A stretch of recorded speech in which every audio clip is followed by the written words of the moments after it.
به نام خداوند بخشنده و مهربان. برای چی جنازه را از توی معرکه دیگر هیچ فرقی نمانده است؟ برای چی؟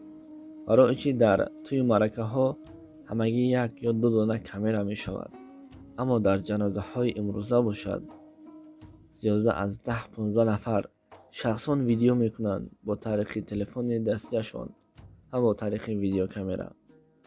برای چی شما در کامنتری های ما داشنا میکنید و میگوید که از پشت مردگان شما پول کار میکنید، اما درباره آنها چیزی نمیگوید؟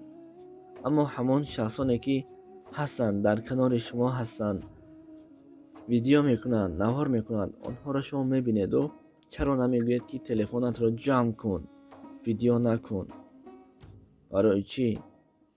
برای که در پیش شما همان چیز عیان است، اما هر وقتی که میبینید بلاگران درباره این مردگان، شخصانی که از دنیا میگذرند، تزکیه بیان میکنند و دعای خیر نسبتشان میکنند، شما آنها را زود دشنا میکنید، از پشت مردگان پول کار میکنید. چرا این سخنها را میگوید ولی همان شخصانی که در جنازه ها ویدیو کامera میکنند آنها را چیزی نمیگوید؟ ولی سخنهای هر یکی شما درست است، اما کمی هم باشد هر آن چیزی که از پیش چشم شما نمایان است اول همانها را گویید.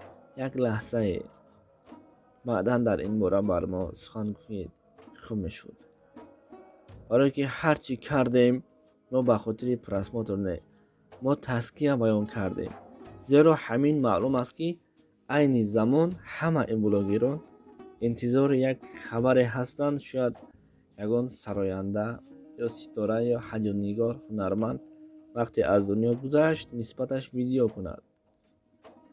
اما بسیار نوارها به خاطر زیاد کردن پرسماتر است، نه به خاطر تزکیه بیان کردن.